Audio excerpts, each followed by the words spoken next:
Litigation to make a living. It is a growing profession of sorts. Eyewitness News has been investigating lawsuits based on alleged violations of the ADA, the Americans with Disabilities Act. That law is meant to protect the disabled, but critics say the lawsuits filed by professional plaintiffs are more about greed than helping the disabled. Our David Ono joins us now with his exclusive investigation. David? Michelle, one of those serial plaintiffs is Alfredo Garcia. There's no question about it. He is disabled, but the 41-year-old illegal immigrant and convicted felon makes a living suing Southern California businesses. We talked to a group of small business owners, all of whom are being sued. They're attacking us. It's gangster style. They asked for $8,000. It's nothing but extortion, is what it is. Nearly everyone in this room has been sued by one Southern California man, 41-year-old Alfredo Garcia. The mirror was about 2 inches too high. The toilet paper was too high. This is a big business for him. Alfredo Garcia is a paraplegic, disabled, and in a wheelchair since 1996. Garcia did not want to talk to us about the more than 500 lawsuits he's filed against Southern California businesses. Garcia makes a living suing small businesses for allegedly violating the Americans with Disabilities Act and its California equivalent. That means Garcia's days are spent going from business to business, looking for violations like a bathroom mirror or a paper towel dispenser that's too high. The Americans with Disabilities Act is not a new law. Morse Murbon is Garcia's attorney. It's been 20 years since this law went into effect, and they've had ample opportunity to bring their premises into minimal compliance. So is Garcia a crusader for the rights of disabled people, or is he just out for a quick buck? It depends on who you ask. Everything revolves around money. Ramiro Arvizu and Jaime Martin del Campo own La Casita Mexicana in Bell. We knew right away he was a scam and was something like he just wanted to get some money. Garcia sued La Casita, saying its bathroom mirror was too high. And this is the mirror that caused pain and suffering to that individual.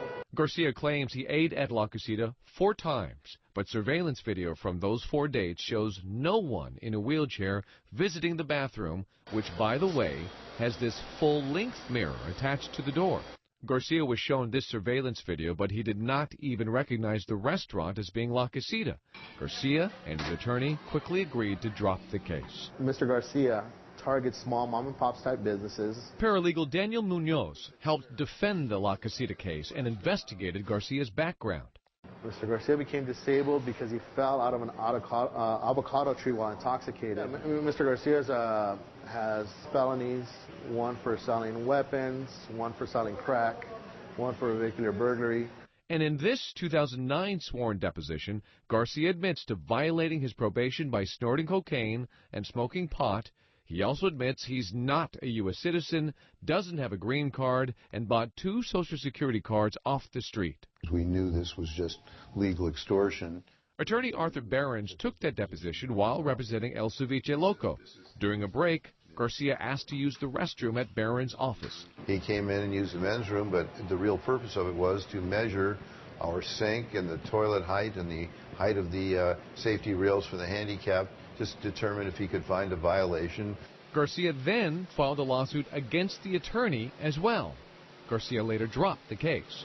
No one disputes the value of the Americans with Disabilities Act, but some say plaintiffs like Garcia aren't acting in the spirit of the law. You're seeing someone whose full-time job, if we can call it that, is to sue. Ryan McNamara defended El Pollo Loco against an Alfredo Garcia lawsuit.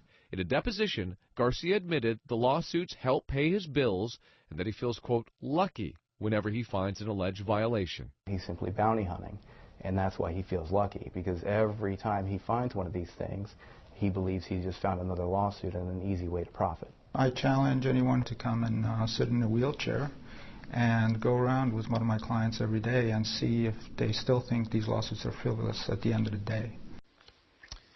Garcia's attorney, Morse Murbon, specializes in this type of litigation. He has a roster of clients who all file similar ADA-related lawsuits. And we'll have more on that tomorrow night at 11 o'clock, plus a closer look at why these serial plaintiffs don't always have to pay the court fees associated with filing lawsuits.